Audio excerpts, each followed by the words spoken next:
I mean, the big difference is that the burlesque performers really interact with their costume on stage, and so they have to feel much more comfortable in it than a traditional play an actor would.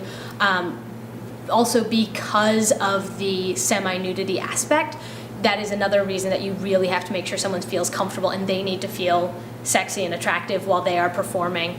So working with the actor is much more integral in burlesque than it is in most traditional theater.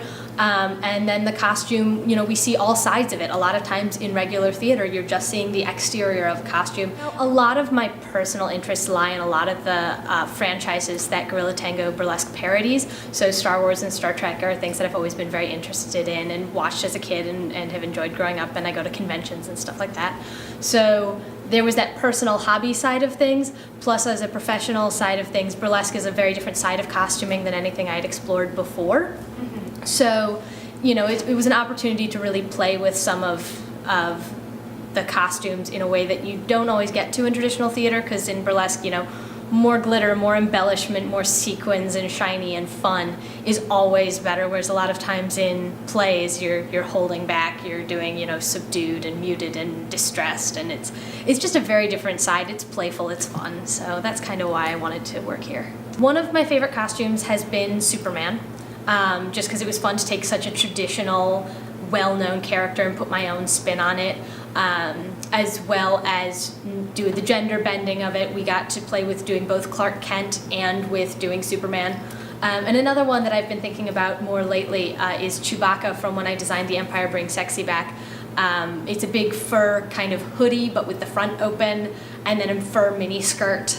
And that was also a fun thing to do, was play with this very, you know, furry, not sexy character and turn it into something that I think is one of the more successful costumes I've created here. Usually my first process is to read the script and talk to the director and find out if they have a specific direction they want to go with. For example, in Empire Brings Sexy Back, it had a very, she wanted Darth Vader to have a sort of management feel to it as well as Darth Vader, so we ended up going with this pencil skirt and fitted black top as opposed to like the bodysuit of normal Darth Vader. So things like that, you know, it was good to know before I started doing a lot of the legwork on designing, because it really influenced the design. So the director conversation is the first step I usually take, and then, as I said, I tend to rewatch whatever the material is or reread the material, and then do some online research.